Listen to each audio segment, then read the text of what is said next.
మిత్రులారా, వక్ఫ్ బోర్డుకి సంబంధించి ఒక అవగాహన కార్యక్రమంగా ఇది మనం ఏర్పాటు చేస్తున్నాము. మిత్రులారా, చట్టానికి సవరణ జరిగింది. వక్ఫ్ చట్టానికి సవరణ చేసింది కేంద్ర ప్రభుత్వం. దీనిని వ్యతిరేకించే హక్కు ఈ దేశంలో ప్రజాస్వామికంగా ఎవరికైనా ఉంటుంది. రోడ్డెక్కే హక్కు ఉంటుంది. ఈ అమెండ్మెంట్ని మేము అంగీకరించమని రోడ్డు మీద ఊరేగింపు తీసే హక్కు ఉంటుంది. పత్రికల్లో ప్రకటన ఇచ్చే హక్కు ఉంటుంది. కానీ వక్ఫ్ సవరణ చట్టాన్ని వ్యతిరేకిస్తూ రోడ్ల మీదకొచ్చి పాకిస్తాన్ జిందాబాద్ అనే హక్కు మాత్రం ఎవరికీ ఉండదు. దురదృష్టవశాత్తు భారతదేశంలో వక్ఫ్ సవరణ చట్టాన్ని వ్యతిరేకిస్తూ పశ్చిమ బెంగాల్లో శుక్రవారం నాడు జరిగినటువంటి ఊరేగింపుల్లో పాకిస్తాన్ జిందాబాద్ నినాదం వినిపించింది.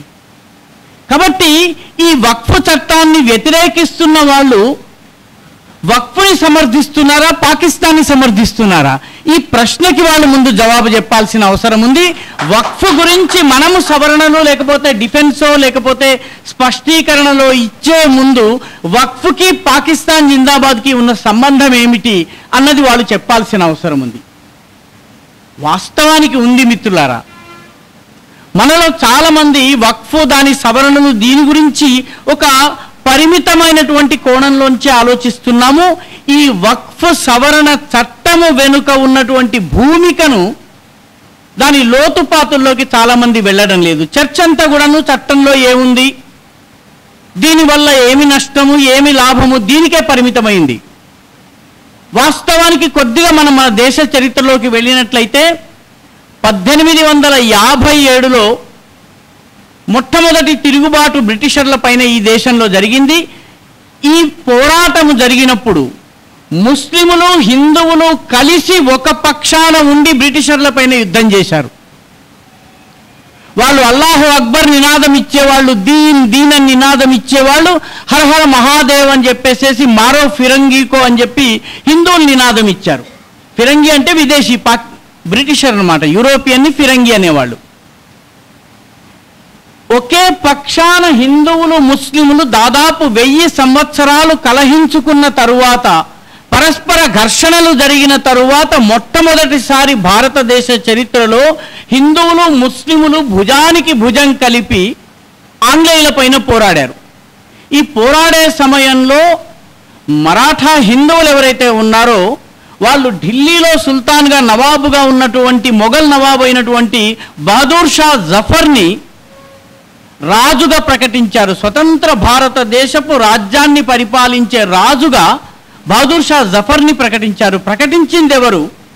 జీవితకాలము ఢిల్లీ ఆధిపత్యాన్ని వ్యతిరేకిస్తూ, మొఘలుల ఆధిపత్యాన్ని వ్యతిరేకిస్తూ పోరాడినటువంటి మరాఠాలు.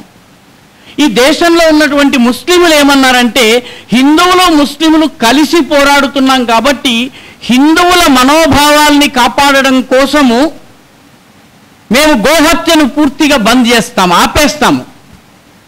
లిఖితపూర్వకంగా గోహత్యను మేము నిలుపు చేస్తున్నాము, ఇక ఈ దేశంలో గోసంతతి వధ జరగదని ముస్లిములు లిఖితపూర్వకంగా ఇచ్చారు.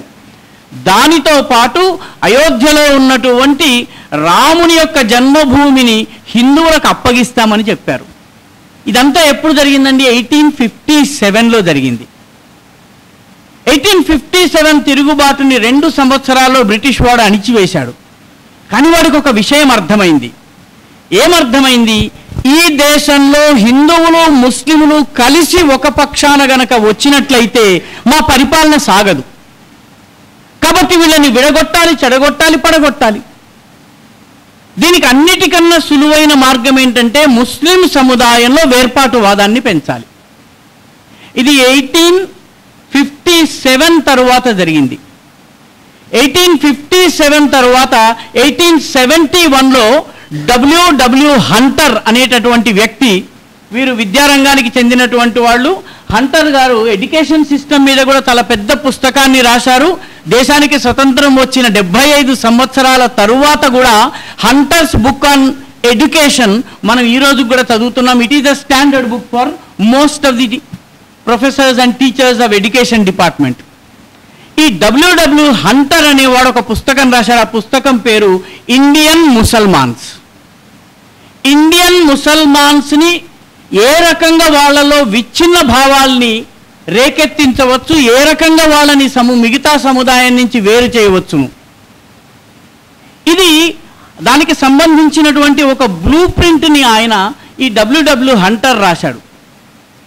ఈ హంటర్ రాసినటువంటి ఇండియన్ ముసల్మాన్స్ పుస్తకం వచ్చినటువంటి కొన్ని సంవత్సరాలకి ఈ దేశంలో కాంగ్రెస్ పార్టీ ప్రారంభమైంది.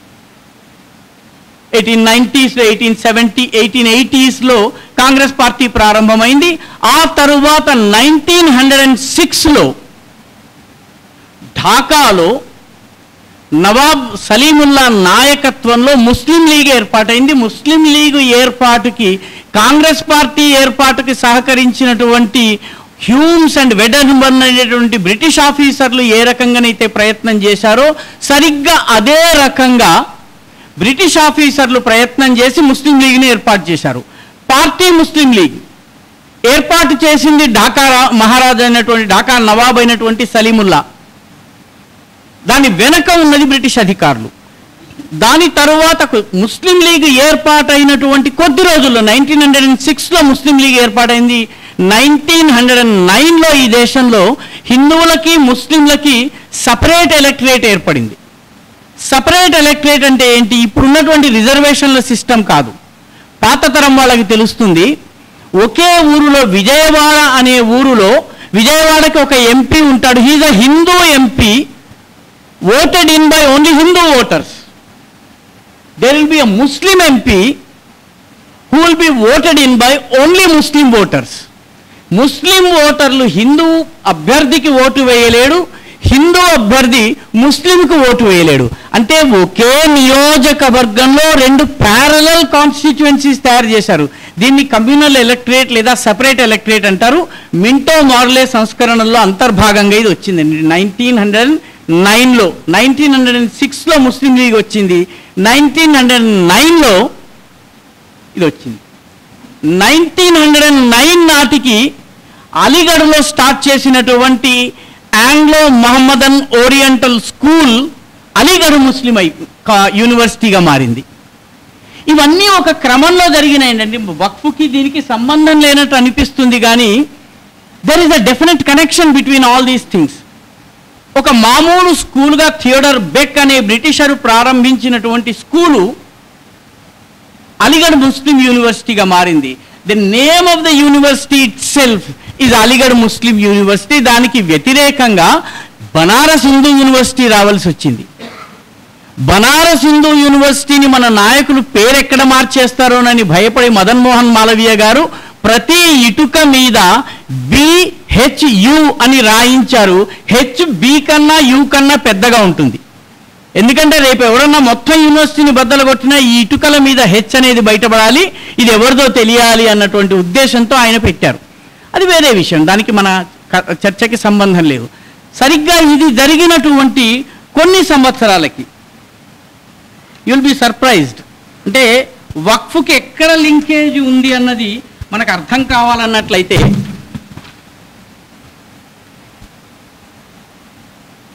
నిజానికి 1894లో వక్ఫ్ అంటే ఏమీ లేదండి.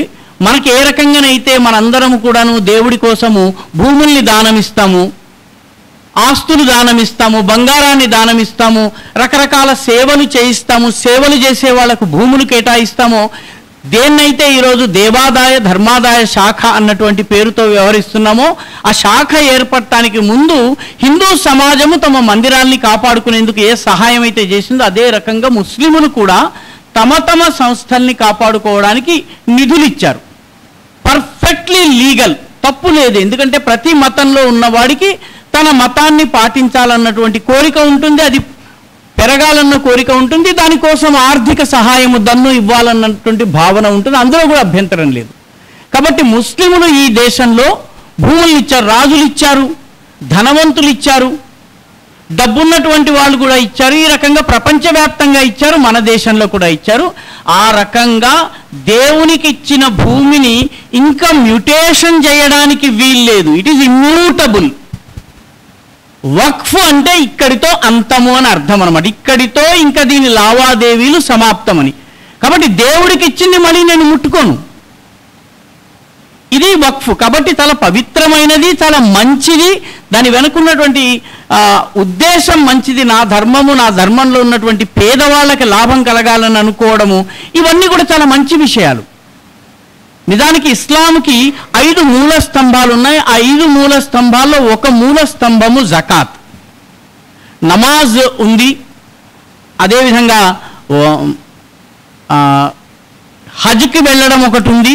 ఈ రకంగా 5 రంజాన్ నెలను పాటించి ఉపవాసం ఉండడం ఉంది. ఇట్లా 5 ప్రధానమైనటువంటి పిల్లర్స్ ఉన్నాయి. అందులో ఒక పిల్లర్ పేరు జకాత్. జకాత్ అంటే దానము చేయటం. ఎవరికి దానం చేయాలి? పేదల కోసము, నా సమాజంలో ఉన్నటువంటి పేదల కోసము దానం చేయాలి, వాళ్ళ బాగు కోసం దానం చేయాలి. ఈ జకాత్ నుంచి ఉద్భవించిందే వక్ఫ్. దేవునికి ఇచ్చింది ఇంకా మళ్ళీ నేను తిరిగి తీసుకోను. హిందువుల్లో ఎంత పవిత్ర భావన ఉందో ముస్లింల్లో అంతే పవిత్ర భావన ఉంది. కాబట్టి waqf is perfectly right. It is moral, ethical and religion wise it is a right proposition. దానిలో అభ్యంతరం లేదు. అయితే ఈ వక్ఫ్ పేరిట కుటుంబపరమైన ట్రస్టులు రావడం మీద సవాలు చేస్తూ బ్రిటిష్ వాళ్ళ పరిపాలనలో ప్రివీ కౌన్సిల్కి వెళ్ళారు. ప్రివీ కౌన్సిల్ అంటే అప్పట్లో మన దేశానికి చెందినటువంటి కేసులు మన దేశంలో పరిష్కారం కాకపోతే వాటిని లండన్లో ప్రివీ కౌన్సిల్ అని ఉండేది. ఆ కౌన్సిల్కి వెళ్ళి ఆర్గ్యూ చేసేవాళ్ళు. ఈ లండన్ ప్రివీ కౌన్సిల్లో 1894లో ఈ వక్ఫ్ చట్టాన్ని, అసలు వక్ఫ్ అనేది ఉండటం అవసరం లేదు, ముస్లింలకు వేరు ఆస్తులు ఉండాల్సినటువంటి అవసరం లేదు, దేవాదాయం వాళ్ళ యొక్క మతపరమైనటువంటి ఆస్తులు ఉండాల్సిన అవసరం లేదని చెప్పి తీర్పునిచ్చారు 1894లో. ఇది ప్రపంచవ్యాప్తంగా బ్రిటన్ పరిపాలించిన అన్ని చోట్ల అమలైంది ఎక్సెప్ట్ ఇండియా. సరిగ్గా 1913లో బ్రిటిష్ ప్రభుత్వము ముసల్మాన్ వక్ఫ్ వ్యాలిడేటింగ్ యాక్ట్ అనేటటువంటి యాక్ట్ తీసుకొచ్చింది. క్రానాలజీని చూడండి మీరు ఒకసారి. 1906 ముస్లిం లీగ్ ఏర్పాటు, 1909 కమ్యూనల్ ఎలక్టరేట్, 1910-11కి అలీగఢ్ ముస్లిం యూనివర్సిటీ ఏర్పాటు, ఆ తర్వాత 1913లో ముసల్మాన్ వక్ఫ్ వ్యాలిడేటింగ్ యాక్ట్ వచ్చింది. ఇవన్నీ కూడాను మిగతా సమాజం నుంచి వేరు చేసేటటువంటి యత్నం. 1923 ఆగస్టు 5వ తారీఖున ముసల్మాన్ వక్ఫ్ యాక్ట్ అనేటటువంటి మరొక చట్టం వచ్చింది. దీన్ని వద్దని చెప్పి ప్రివీ కౌన్సిల్ కొట్టేసిన తరువాత ఎందుకు వచ్చింది ఈ దేశంలో? ఎందుకంటే ఈ దేశంలో నేను వేరు, మిగతా వాళ్ళతో నాకు సంబంధం లేదన్నటువంటి భావాన్ని కల్పించాలి. ఈ 1923 తరువాత 1935లో ఈ దేశంలో షరియా చట్టాలు వచ్చినాయి. ఈ షరియా చట్టం వచ్చిన తర్వాత వాడి వివాహ పద్ధతి వేరు, వాడి ఆస్తి పంపకాల పద్ధతి వేరు, వాళ్ళకి సంబంధించినటువంటి విడాకుల పద్ధతి వేరు, ఈ రకమైనటువంటి చట్టం వచ్చింది. ఈ చట్టము, ఈ షరియా చట్టము 1935లో వచ్చింది. సరిగ్గా 12 సంవత్సరాలకి ఈ దేశం 2 ముక్కలైందండి. 1935లో షరియత్ చట్టం వచ్చింది, ముస్లిం పర్సనల్ లా వచ్చింది. 1947లో ఇండియా పాకిస్తాన్ వేరైపోయినాయి. ముస్లింలకు ఒక దేశం ఇచ్చి పంపించేసేశారు, దాని పేరు పాకిస్తాన్. అది పవిత్ర స్థాన్, పాక్ అంటే పవిత్రం. కాబట్టి ఈ వేర్పాటువాద విషబీజాలు ఏవైతే ఉన్నాయో 1906 నుంచి మొదలై 1947 వరకు, 1947 ఆగస్టు 14న పాకిస్తాన్ ఏర్పాటు వరకు కొనసాగినటువంటి ఆ క్రమంలో వచ్చినటువంటి షరియా చట్టం కానీ లేకపోతే ఈ వక్ఫ్ చట్టం కానీ. అందుకనే జవహర్లాల్ నెహ్రూ గారు దేశానికి స్వాతంత్రం వచ్చిన తరువాత, కొత్త రాజ్యాంగం వచ్చిన తరువాత ఆయన కొత్త వక్ఫ్ చట్టం తీసుకొచ్చారు. ఆ వక్ఫ్ చట్టం నిజంగా చాలా ప్రగతికాముకమైనటువంటి, ప్రగతిశీలమైనటువంటిది.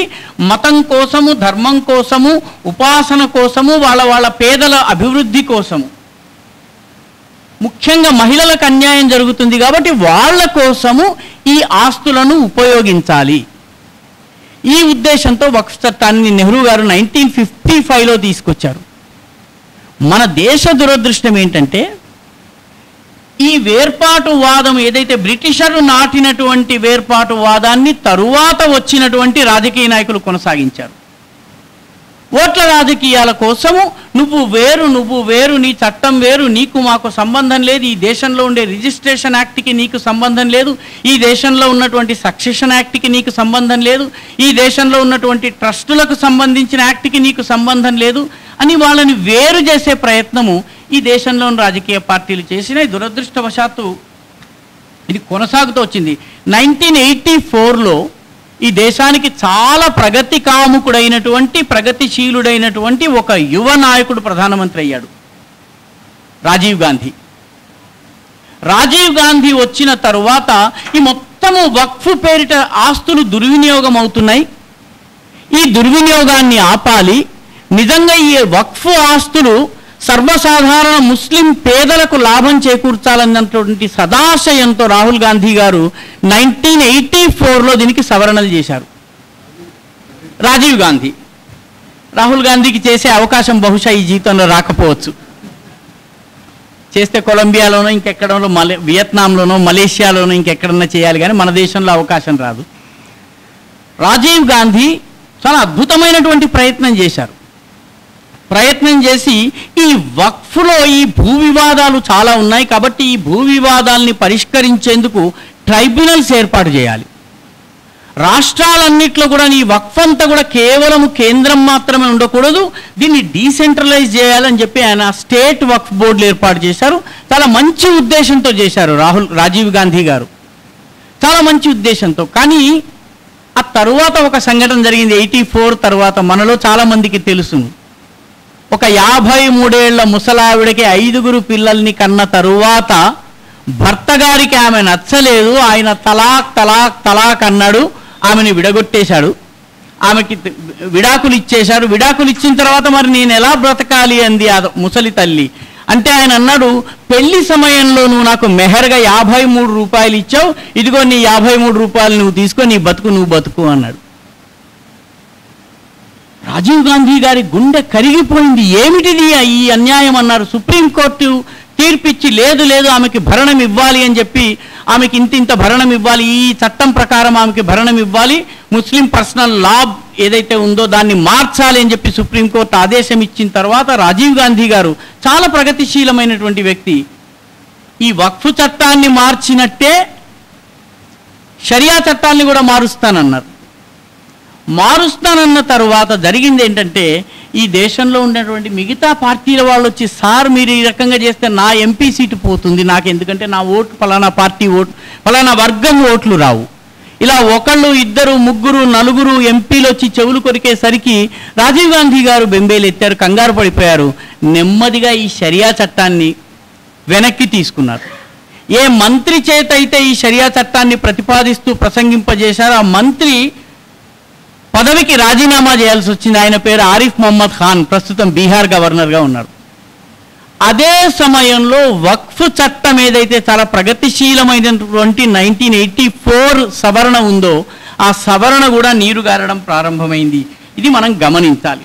ఆ తర్వాత వచ్చినటువంటి రాజకీయ పార్టీలు 1994లో పివి నరసింహారావు గారు ఈ సవరణ చేశారు, కొన్ని సవరణలు చేశారు. ఆయన ఎందుకు చేశారు? 92లో బాబరీ బానిస కట్టడం కూలిపోయేటప్పటికీ ఈ దేశంలో ఉన్నటువంటి ముస్లిం సముదాయంలో చాలా ఆగ్రహావేశాలు ఉన్నాయి. ఈ ఆగ్రహావేశాలని చల్లబరిచేందుకు వాళ్ళకి కొన్ని తాయిలాలు ఇవ్వాలి. ఈ తాయిలాలు ఇవ్వడంలో భాగంగా వక్ఫ్ చట్టానికి సంస్కరణలు చేసి మీకు సంపూర్ణమైనటువంటి అధికారం ఇస్తున్నాను, మీకు రకరకాల మీరు ఏ భూమిని కావాలంటే ఆ భూమిని తీసుకొచ్చి ఈ రకమైనటువంటి సదుపాయాలు కల్పించారు వాళ్ళకి. పివి నరసింహారావు గారు ఈ దేశంలో చాలా లిబరలైజేషన్ తీసుకొచ్చారు. అట్ ద సేమ్ టైం మతపరంగా ఈ దేశాన్ని 100 సంవత్సరాలు వెనక్కి తీసుకెళ్లారు. ఇది దురదృష్టం ఈ దేశాన్ని. ఆ తరువాత 2013లో మళ్ళీ సవరణ చేశారు. ఈ సవరణలో సెక్షన్ 40 అనేటటువంటి ఒకటి తీసుకొచ్చారు.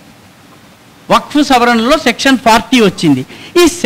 మన సమస్యల్లా వక్ఫ్ ఆస్తుల పట్ల వ్యతిరేకత కాదండి, వక్ఫ్ ద్వారా ముస్లింలకు మేలు జరగడం పట్ల మనకి వ్యతిరేకత లేదు. వక్ఫ్ చట్టం ద్వారా పేదలకు, ముస్లిం పేదలకు లాభం జరగడం పట్ల మనకి వ్యతిరేకత లేదు. దురదృష్టవశాత్తు వక్ఫ్ అనేది ఒక ఆయుధంగా మార్చారు. ఈ సెక్షన్ 40 ఏదైతే ఉందో దీనిలోని కొన్ని అంశాలను మీకు నేను చదివి వినిపిస్తాను. అది వింటే ఆశ్చర్యం కలుగుతుంది. వక్ఫ్ చట్టంలోని సెక్షన్ 40 ఇప్పుడు పోయిందనుకోండి, కొత్త ప్రభుత్వం వచ్చిన తర్వాత, if a Waqf property based is, వాళ్ళు చెప్తున్నారన్నమాట, ద బోర్డ్ వక్ఫ్ కోసం ఏదైతే బోర్డుని ఏర్పాటు చేశారో, the board may it self collect information regarding any property which it has reason to believe to be Waqf property. ఇది వక్ఫ్ ప్రాపర్టీ అని భావించినటువంటి ఏ భూమి పైననైనా సమాచారాన్ని సేకరించి ఈ వక్ఫ్ బోర్డ్ ఏదైతే ఉందో, and if any question arises whether the particular property is a waqf property or not, ఇది waqf property అవునా కాదా అన్నది నిర్ధారించేందుకు కానీ, whether the waqf is a Sunni waqf or a Shia waqf, ఇది సున్నీలకు చెందిన వక్ఫ్ ప్రాపర్టీయా లేకపోతే షియాలకు చెందిన వక్ఫ్ ప్రాపర్టీ అన్నది డివైడ్ చేసేందుకు, it may after making such enquiry as it may deem fit decide the question. ఇది ఫస్ట్ సబ్సెక్షన్లో ఉంది. అంటే వక్ఫ్ బోర్డు మాత్రమే దర్యాప్తు చేస్తుంది. ఇది వక్ఫ్ ప్రాపర్టీయా కాదా అన్నది దర్యాప్తు చేస్తుంది. ఇది షియాల ప్రాపర్టీయా సున్నీల ప్రాపర్టీయా కూడాను ఈ వక్ఫ్ బోర్డు డిసైడ్ చేస్తుంది. దాని నిర్ణయం ఫైనల్. సెక్షన్ 40లో మరి వాళ్ళు చెప్తున్నటువంటి విషయం ఏంటంటే, దానిలో ఉన్నటువంటి సబ్సెక్షన్ 3 చెప్తుంది, where the board has any reason to believe that any property of any trust or society registered in pursuance of the Indian Trusts Act 1982 or under Societies Registration Act 1860 or under any other act is a waqf property.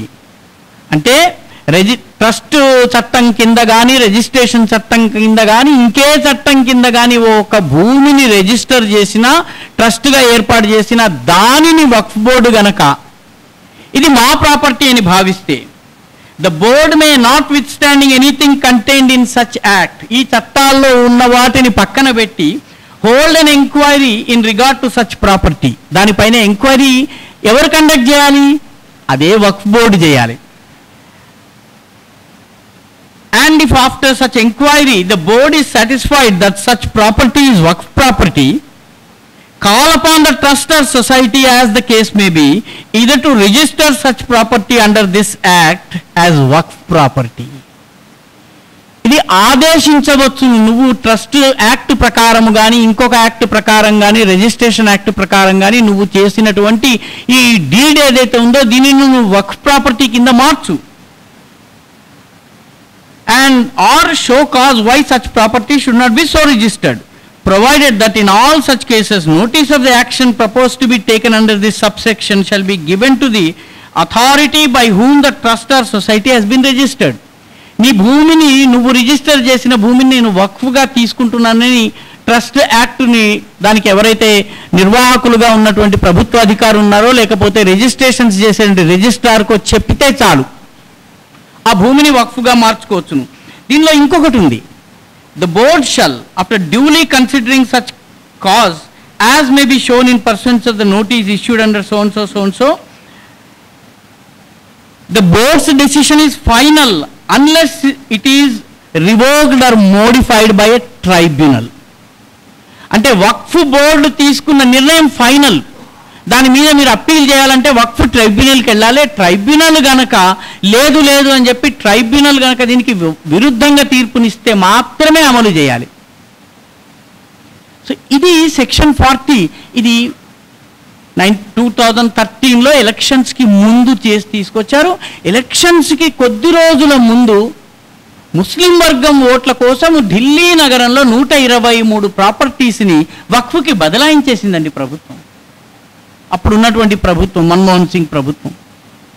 కాబట్టి ఆ తరువాత నుంచి section 40 ద్వారా వాళ్ళకు వచ్చినటువంటి అధికారాలు ఎంత భయంకరమైనవంటే, ఏదైనా ఒక భూమిని చూసినట్లయి ఇది మా వక్ఫ్ భూమి అని అన్నట్లయితే అది వక్ఫ్ భూమి అయిపోతుంది. ఇది కాదు వక్ఫ్ భూమి అని చెప్పవలసినటువంటి బాధ్యత ఆ భూమి యజమాని అవుతుంది. ఆ భూమి యజమాని ముస్లిం అవ్వచ్చు, హిందూ అవ్వచ్చును, లేదా ముస్లింలో ఉన్నటువంటి సబ్సెక్షన్స్ కూడా కావచ్చును. దాని గురించి మనం తర్వాత చర్చిద్దాం. దీనిలో ఇంకొక క్లాజ్ ఉంది. ప్రభుత్వం 2013లో చేసింది ఏంటంటే వక్ఫ్ బై యూజర్. ఈ వక్ఫ్ బై యూజర్ చాలా మందికి మనకి తెలియదు. వక్ఫ్ బై యూజర్ అంటే ఏంటంటే ఢిల్లీ, గురుగ్రామ్లో వేరువేరు దేశంలోని వేరువేరు ప్రాంతాల నుంచి ఉద్యోగం చేయడానికి వచ్చినటువంటి వాళ్ళందరూ ఇవాళ ఒక గవర్నమెంట్ పార్క్ని, రేపు ఒక పబ్లిక్ తోటని, ఎల్లుండి ఒక స్టేడియంని ఎంచుకుని అక్కడ నమాజ్ చేయడం ప్రారంభించారు. ఒకసారి, రెండుసార్లు, మూడుసార్లు నమాజులు అయిన తర్వాత మేము యూజ్ చేస్తున్నాం కాబట్టి ఇది వక్ఫ్ ప్రాపర్టీ అనడం మొదలుపెట్టారు. Waqf by user, if you use it for religious purpose తీసేసుకోవచ్చు. ఒరిజినల్ వక్ఫ్ చట్టంలో ఇవి లేవండి. ఇవన్నీ 2012లో, 2013లో వచ్చినాయి, 1992లో వచ్చినాయి. వీటి వల్ల వక్ఫ్ బోర్డుకి స్వీపింగ్ అథారిటీ వచ్చింది. మన హోంమంత్రి అయినటువంటి అమిత్ షా గారు మాట్లాడుతూ వక్ఫ్ బోర్డుకి ఈ దేశంలో 19 లక్షల ఎకరాల ఆస్తి 1992కి ముందు ఉంది. ఇప్పుడు ఆ ఆస్తి అంతా కూడా ఎకరాల లెవెల్లో చూసినట్లయితే డబుల్ అయిపోయింది. 1992 నుంచి వక్ఫ్ ఆస్తి ఎలా పెరుగుతుంది? ఎవరు డొనేషన్ ఇవ్వకుండా, ఎవరు భూమిని దానం చేయకుండా ఎలా వచ్చింది?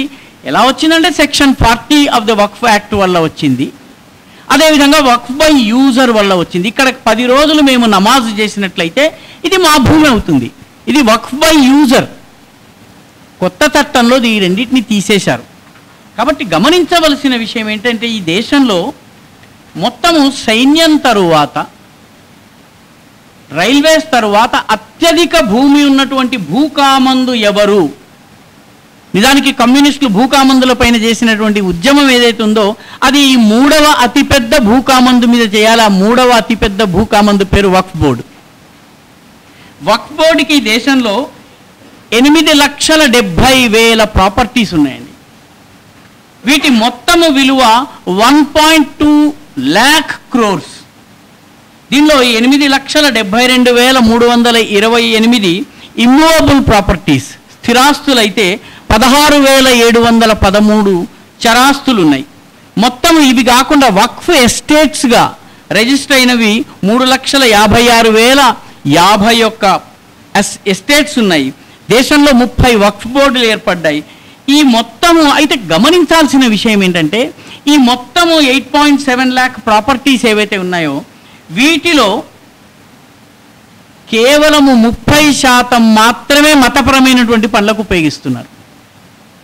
దేనికోసం ఉపయోగిస్తున్నారు? శ్మశానాలుగా ఉపయోగిస్తున్నారు, దర్గాలుగా ఉపయోగిస్తున్నారు, మసీదులుగా ఉపయోగిస్తున్నారు, సరాయి ఖానాలుగా ఉపయోగిస్తున్నారు. మీరు ఎవరన్నా సికింద్రాబాద్కి వెళ్తే సికింద్రాబాద్ రైల్వే స్టేషన్కి ఎదురుగా ఆ స్వాతి టిఫిన్స్కి పక్కన సరాయి ఖానా అని రాసి ఉంటుంది. అంటే వచ్చిపోయే వాళ్ళందరికీ యాత్రికుల కోసం ఏర్పాటు చేసింది. అది వక్ఫ్ ప్రాపర్టీ. సో ఆ రకంగా ఉపయోగపడేటటువంటి properties only 30%. 52% of the properties are of non religious character. కాబట్టి వక్ఫ్ చట్టంలో ఏదో మతానికి ఏదో అన్యాయం జరుగుతుంది అని వాదించటం ఏదైతే ఉందో ఒక పెద్ద వాదన మా మతంలో జోక్యం చేసుకుంటున్నారు. ఇది అబద్ధం. ఎందుకంటే only 30% of the Waqf properties are of religious nature. The remaining are non religious in nature. వాటికి మతంతో సంబంధం లేదు. ధర్మసత్రాలు, లేకపోతే స్కూళ్ళు, లేకపోతే ఇంకొకటి అనాథాలయాలు. ఇవి అనాథాలయాన్ని యతీంఖానా అంటారు, ఆసుపత్రుల్ని దవాఖానా అంటారు. మొత్తానికి ఈ రకంగా ఉన్నటువంటివి అన్నమాట. కాబట్టి వీటి సద్వినియోగం జరగవలసిన అవసరం ఉంది. మొత్తం ఈ దేశంలో ఉన్నటువంటి వక్ఫ్ ప్రాపర్టీస్ నుంచి వక్ఫ్ బోర్డుకి వస్తున్న ఆదాయము 123 కోట్లు మాత్రమే. నిజానికి దాని టోటల్ విలువ 1.2 lakh crores అయినట్లయితే దాని నుంచి వచ్చే ఆదాయము 123 crore ఎలా అవుతుంది? అంటే ఈ ట్రస్టులు కానీ ఈ వక్ఫ్ బోర్డులు కానీ ఇష్టారాజ్యంగా భూములను కబ్జా చేస్తున్నాయి ఒకవైపు. రెండవది ఈ కబ్జా చేసిన దాన్ని ప్రభావవంతులైనటువంటి వ్యక్తులకి ఇచ్చేస్తున్నాయి. వాళ్ళు దీన్ని చిల్లర పైసలు బఠానీలు, పల్లి బఠానీల రేట్లలో కొనుక్కుంటున్నారు. ఈ రకంగా ఈ దేశంలో అతిపెద్ద భూమాఫియా, భూ స్కామ్ జరుగుతున్నది. దానికి వక్ఫ్ బోర్డు అని, వక్ఫ్ చట్టం అని పేరు పెడుతున్నారు. కాబట్టి దీనిని మార్చవలసినటువంటి అవసరం ఉంది. దీన్ని ఎందుకు మార్చాలి? 2 కారణాలు. మొట్టమొదటిది, ముస్లిం ప్రజలకు మేలు చేయటం కోసం, వాళ్ళ ధర్మం కోసము, మతం కోసము, వాళ్ళ జీవన విధానం కోసము, వాళ్ళ జీవన స్థితిగతుల మెరుగుదల కోసము ఇచ్చినటువంటి ఆస్తులు ఆ పని కోసమే ఉపయోగించబడాలి. ఎందుకంటే ముస్లిములు ఈ దేశం నుంచి వేరు కాదు. ఏ కారణం చేతనైనా 1947 తర్వాత ఇక్కడ ఉన్నటువంటి వాడు నాలో అంతర్భాగము, వాడిని నేను తరిమేసేసి లేకపోతే ఈ దేశం నుంచి వాళ్ళని పంపించేయటం అసాధ్యము. కాబట్టి వాడు నా అంతర్భాగము, నా సొసైటీలో అంతర్భాగం. కాబట్టి వాడి మేలు, ఈ దేశమంతా సబ్కా సాత్ సబ్కా వికాస్ అంటే వాళ్ళ అభివృద్ధి కూడా ఉండాలి. కాబట్టి వాళ్ళ మెరుగుదల కోసం, వాళ్ళ కోసం ఈ వక్ఫ్ చట్టాన్ని సవరించవలసినటువంటి సమయం వచ్చింది. రెండవది, వక్ఫ్ చట్టంలో ఉన్నటువంటి లొసుగుల ద్వారా పేదలు, అమాయకులు, వీళ్లకు సంబంధించిన భూముల్ని ఆక్రమించుకోవడం ఏదైతే జరుగుతుందో, పేదవాడి భూమి తెల్లవారేటప్పటికీ వక్ఫ్ అవుతున్నది. ఢిల్లీలో ప్రభుత్వం ఒక ఫ్లైఓవర్ కట్టింది. ఆ ఫ్లైఓవర్ మీద హఠాత్తుగా ఒక దర్గా వెలిసింది. దర్గాలు ఎవరి కోసం వస్తాయి? మతం కోసం జీవితం అంతా త్యాగం చేసి చనిపోయినటువంటి మహానుభావుడని భావించేటటువంటి వ్యక్తికి మజార్లు కానీ దర్గాలు కానీ కడతారు. వాళ్ళు చనిపోయి కొన్ని వందల సంవత్సరాలు అయి ఉండాలి. ఫ్లైఓవర్ కట్టి 10 సంవత్సరాలు కాదే దాని మీద దర్గా ఎలా వచ్చింది ఢిల్లీలో?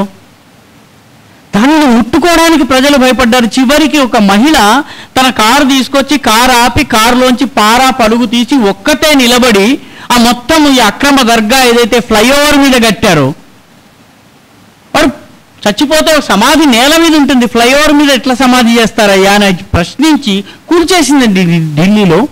కూల్చిన తరువాత వందలాది మంది తమ వాహనాల్ని ఆపేసి దాని ఇటుక రాయి ఒక్కటి కూడా కనపడకుండా తీసుకెళ్ళిపోయారు తమ కార్లలో పెట్టుకుని. 2వ రోజు అక్కడ ఫ్లైఓవర్ మీద దర్గా, 4 సార్లు నమాజ్ అయిన తర్వాత 5వ సారి వక్ఫ్ బై యూజర్. ఈ ఫ్లైఓవర్ మీద వెళ్ళాలంటే ప్రభుత్వానికి టోల్ కాదు, మాకు టోల్ కట్టాలి. దీనిని, ఈ అక్రమాన్ని వ్యతిరేకిస్తూ వక్ఫ్కి సవరణ అవసరమైంది. 3వ ముఖ్యమైనటువంటి అంశం ఏంటంటే, మనందరం ముస్లింలు ఒకటని భావిస్తాం. ముస్లింలందరూ ఒకటి కాదండి. ముస్లింలు ఒక 72 రకాల తెగలున్నాయి. ఈ 72 తెగల మధ్య పరస్పర అభిప్రాయ భేదాలు చాలా తీవ్రంగా ఉన్నాయి. ఉదాహరణకి సున్నీలకు షియాలకి పడదు, మనందరికీ తెలుసును. వాళ్ళకి ఎందుకు వాళ్ళిద్దరి మధ్య తేడా, ఆ రిలీజియస్ డిస్కోర్స్లోకి నేను వెళ్ళదలుచుకోలేదు. నిజానికి పైగంబర్ మహమ్మద్ తరువాత ఎవడు మతానికి నాయకుడు కావాలన్నటువంటి అంశంలో ఒక వర్గము ఇమాం అలీ కావాలంది, ఒక వర్గము అబూబకర్ కావాలంది. ఈ అబూబకర్ కావాలన్నటువంటి వాళ్ళందరూ సున్నత్, అహ్లే సున్నత్ అంటే సున్నీలయ్యారు. లేదు అలీ కావాలి అన్నటువంటి వాళ్ళందరూ కూడాను షియాలయ్యారు. ఈ రకంగా షియా సున్నీల భేదం వాస్తవం పెద్ద తేడాలేం లేవు, కానీ మొత్తానికి ఈ 2 వర్గాల తేడా. వక్ఫ్ చట్టంలో ఉన్నటువంటి ఒక క్లాజు ఏంటంటే, 15% కన్నా, ఒక ప్రదేశంలో 15% కన్నా ఎక్కువ ఆస్తులు షియాలకు చెందినవైతే మాత్రమే షియా వక్ఫ్ బోర్డు పెట్టాలి. లేకపోతే షియా వక్ఫ్ బోర్డుని ఏర్పాటు చేయకూడదు. ఇది చట్టంలో ఉంది, ఇప్పటిదాకా ఉన్న చట్టంలో ఉంది. దీని అర్థం ఏంటి? Waqf is essentially Sunni in character. 15% కన్నా ఎక్కువ ఆస్తులు ఉంటే మాత్రమే షియా వక్ఫ్ బోర్డు ఏర్పాటు చేయాలి. లేకపోతే Shias have no right to ask for a separate Waqf board. కాబట్టి నష్టం ఎవరికి జరుగుతున్నది? ముస్లిములలో ఉన్నటువంటి మైనారిటీలకు జరుగుతున్నది. ఇది బయట పెద్దగా చర్చకి రాలేదు. ముస్లిముల్లో ఈ రకంగా అనేకమైనటువంటి తెగలు ఉన్నాయి. ఉదాహరణకి షియా సున్నీ చాలా మందికి తెలుసు. షియా సున్నీలు కాకుండా ఖోజా ఇస్మాయిలీలు అని చెప్పి ఒక వర్గం ఉందండి. ఈ ఖోజా ఇస్మాయిలీలందరికీ కూడాను ఒక ఆయన ఉంటాడు ఆగా ఖాన్ అని. ఆగా ఖాన్ని వాళ్ళు తమ యొక్క మత గురువుగా భావిస్తారు. వీళ్ళు పాపం చాలా కష్టపడి ఆస్తులు సంపాదించి ధర్మం కోసము స్కూళ్ళు నడుపుతూ పేదల కోసం పనిచేస్తుంటే ఖోజా ఇస్మాయిలీలు నిజానికి హైదరాబాద్లో ఆగా ఖాన్ ఎడ్యుకేషనల్ ఇన్స్టిట్యూషన్ ఉందండి షామీర్పేటలో. One of the most premier educational institutes in Hyderabad. ఇన్ని సంవత్సరాలుగా ఉండి ఓవైసీ కుటుంబం నడపలేనటువంటి విద్యా సంస్థను నడిపినటువంటి ఘనత ఈ ఆగాఖానీ ముస్లింలకు ఉంది. Aga Khani Muslims have no entry in to the waqf board. Waqf బోర్డులో వాళ్ళ ప్రతినిధి ఉండడు. వక్ఫ్ బోర్డులో వాళ్ళ గొంతు వినిపించే అవకాశం లేదు. వాళ్ళు గనక వక్ఫ్ బోర్డు నిర్ణయాన్ని వ్యతిరేకిస్తూ ట్రైబ్యునల్కి వెళ్తే tribunal is loaded against them, both in terms of number and both in terms of the religious denomination. So ఏం జరుగుతుంది? వాడి భూమి వాడి చేతులోంచి పోతుంది. మీరు ఎవరన్నా కనుక నాంపల్లికి వెళ్ళి, నాంపల్లిలో బీజేపీ ఆఫీస్ నుంచి స్ట్రైట్గా నాంపల్లి దగ్గర కలెక్టరేట్ ఆఫీస్కి వెళ్తుంటే అక్కడ చిరాగలీ లేన్ అని ఒక లేన్ ఉంది. ఈ చిరాగలీ లేన్లో పెద్ద పెద్ద మసీదులు కనిపిస్తాయి. వాటిని మసీదులు అనరు, వాళ్ళు జమాత్ ఖానాలు అంటారు. ఇది ఆగా ఖానీల జమాత్ ఖానాలు. ఈ ఆగా ఖానీల జమాత్ ఖానాల్లో ఆడవాళ్ళు మగవాళ్ళు పక్కపక్కన కూర్చుని నమాజ్ చేయవచ్చును. వాడు మిగతా చోట్ల మహిళలకు మస్జిదులలో ప్రవేశం లేదు, కానీ ఆగా ఖానీల్లో ప్రవేశం ఉంది. But Aga Khanis do not have any representation in waqf board or in the waqf tribunal. ముస్లింలలో మెమన్స్ అని ఒక వర్గం ఉంది, గుజరాతీ మూలానికి చెందినటువంటి వాళ్ళు. ఈ మెమన్స్కి వక్ఫ్ బోర్డులో ప్రవేశం లేదు. దావుదీ బోహ్రాలు అని చెప్పి ఒక వర్గం ఉంది. విజయవాడలో దావుదీ బోహ్రాలు ఉన్నారో లేదో నాకు తెలియదు, కానీ హైదరాబాద్లో దావుదీ బోహ్రాలు చాలా సిగ్నిఫికెంట్ వర్గం ఉందండి. కొన్ని వేల మంది ఉన్నారు. వాళ్ళందరూ కూడా తెల్లటి టోపీ వేసుకుని, ముస్లిం టోపీ పెట్టుకుని, దానికి బంగారు అంచు ఉంటుంది. ఈ బంగారు అంచు ఉంది అనుకోండి, ఆ వైట్ స్కల్ క్యాప్కి బంగారు అంచు ఉంటే హీఈస్ అ దావుదీ బోహ్రా. వాళ్ళందరికీ ఒక మత గురువు ఉన్నాడు. ఆ మత గురువు పేరు Syedna. His word is law.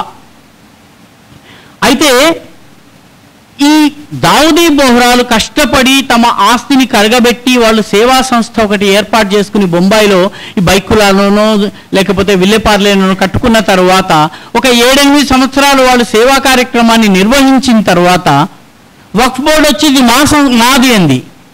Appeal చేయాలంటే ఎవరికి అప్పీల్ చేయాలి? They have to appeal in the waqf tribunal where there is no Dawoodi Bohra. Modi గారితోటి కొందరు ముస్లింలు ఒక వీడియో ఈ మధ్య వక్ఫ్ బోర్డు ఏర్పాటైన తర్వాత వచ్చింది. దానిలో కూర్చుని మాట్లాడుతున్న వాళ్ళందరి తలలకి ఆ సిల్వర్ లైనింగ్ ఉంటుంది. మీరు జాగ్రత్తగా, they are all Dawoodi Bohras. Qadianis ఉన్నారు. Qadianis they do not believe that Muhammad is the last prophet. Muhammad తర్వాత కాదియాన్ అని పంజాబ్లో ఒక ప్రాంతం ఉంది, అక్కడ అహ్మద్ అనేవాడు వచ్చాడు.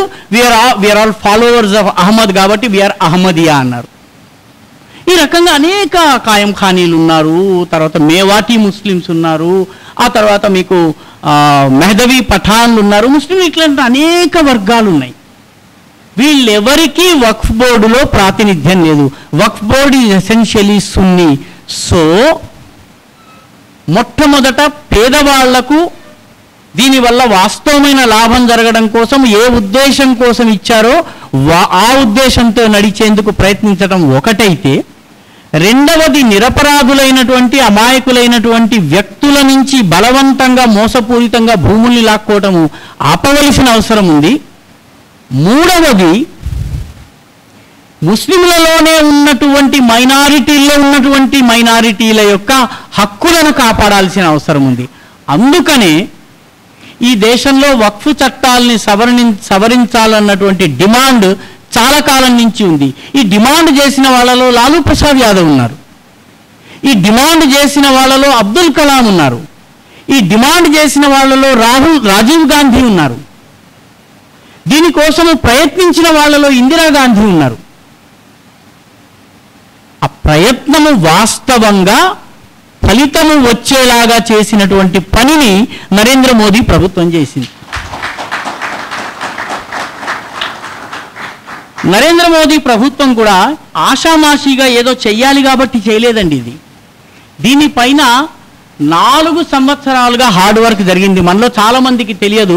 మన తాడేపల్లిగూడెంకి చెందినటువంటి ఒక అడ్వకేట్ గారు కూడా దాదాపు ఒక 55కు పైగా సమావేశాల్లో వక్ఫ్ బోర్డుకి సంబంధించినటువంటి సమావేశాల్లో పాల్గొని ఈ వక్ఫ్ చట్టాన్ని కూలంకషంగా చదివి ఏ సవరణలు చేయాలన్నటువంటి మీటింగ్స్ అహ్మదాబాద్లో అయింది, ఢిల్లీలో అయింది, చండీగఢ్లో అయింది, దేశంలో ఎక్కడెక్కడ అయిందో అక్కడికి ఆయన వెళ్ళారు. ఈ రకంగా 4-5 ఇయర్స్గా చట్టంలో ఉన్నటువంటి అన్ని లొసుగుల్ని స్టడీ చేసి ఏ రకమైనటువంటి సవరణలు తీసుకుని రావాలన్నటువంటి ఒక డ్రాఫ్ట్ని తయారు చేయడం జరిగింది. ఆ డ్రాఫ్ట్ని లీగల్ ఎక్స్పర్ట్స్ మధ్య సర్క్యులేట్ చేయడం జరిగింది. దేశంలో ఉన్నటువంటి కాన్స్టిట్యూషనల్ ఎక్స్పర్ట్స్ అందరి ముందు సర్క్యులేట్ చేయడం జరిగింది. అదంతా అయిన తరువాత వాళ్ళ యొక్క ఎక్స్పర్ట్ ఒపీనియన్ తీసుకున్న తరువాత ఈ చట్టాన్ని తీసుకొచ్చారు. ఈ చట్టం యొక్క బిల్లుని లోక్సభలో ప్రవేశపెట్టారు. పెట్టగానే విపక్షాలు సహజంగానే, ఎందుకంటే వాళ్ళకి గుప్పెడు ఓట్లు మాత్రమే కనిపిస్తున్నాయి కాబట్టి వాళ్ళు హడావిడి చేశారు. హడావిడి చేయగానే ప్రభుత్వము దీన్ని జాయింట్ పార్లమెంటరీ కమిటీకి పంపించింది. Joint parliamentary committee 97,27,772 మెమరాండంలను స్వీకరించిందండి.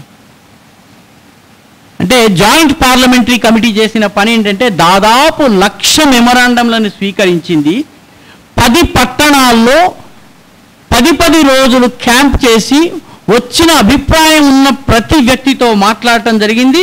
Jamiat Ulema Hind, అదేవిధంగా దారుల్ ఉలూమ్ దేవ్బంద్, నద్వతుల్ ఉలేమా, ఇటువంటి సుప్రతిష్ఠితమైనటువంటి పెద్ద పెద్ద మత పెద్దలతో చర్చించిన తరువాత, ఇస్లాంకు సంబంధించి ఎవరైతే అథారిటీస్ ఉన్నారో వాళ్ళందరితో చర్చించిన తరువాత 25 స్టేట్ వక్ఫ్ బోర్డులతో ప్రత్యేకంగా సమావేశమైన తరువాత ఈ చట్టాన్ని తీసుకొచ్చారు. చట్టాన్ని తీసుకొచ్చిన తర్వాత జేపీసీ 27th February 2024లో కాన్స్టిట్యూట్ అయింది. దాని తర్వాత 19th February 2025లో దీన్ని సబ్మిట్ చేశారు. ఈ వక్ఫ్ అమెండ్మెంట్ బిల్లుని లోక్సభ పాస్ చేసింది, ఆ తర్వాత రాజ్యసభ పాస్ చేసింది. ఇప్పుడు రాష్ట్రపతి దాని మీద ఆమోద ముద్ర వేశారు. కాబట్టి ఇదేదో ఆషామాషిగా ఎవరో ఒక రూమ్లో కూర్చుని చట్టం చేసింది కాదు. దీని వెనుక ఇంత పెద్ద ప్రయత్నం జరిగింది. కనీసం 4-5 సంవత్సరాల హార్డ్ వర్క్ తరువాత, 1,00,000 మందిని కన్సల్ట్ చేసిన తరువాత, 1,00,000 మెమరాండంలను స్వీకరించిన తరువాత, దేశవ్యాప్తంగా పర్యటించిన తరువాత, వక్ఫ్ బోర్డులతో చర్చించిన తరువాత this bill has been prepared. ఈ ప్రిపేర్ చేసినటువంటి బిల్లు జేపీసీకి వెళ్ళింది, లోకసభలో ఆమోదం పొందింది, రాజ్యసభలో ఆమోదం పొందింది. రెండింటిలో ఆమోదం పొంది రాష్ట్రపతి యొక్క ఆమోద ముద్ర పడ్డ తరువాత ఈ దేశపు చట్టమైంది, దేశపు రాజ్యాంగంలో అంతర్భాగమైంది.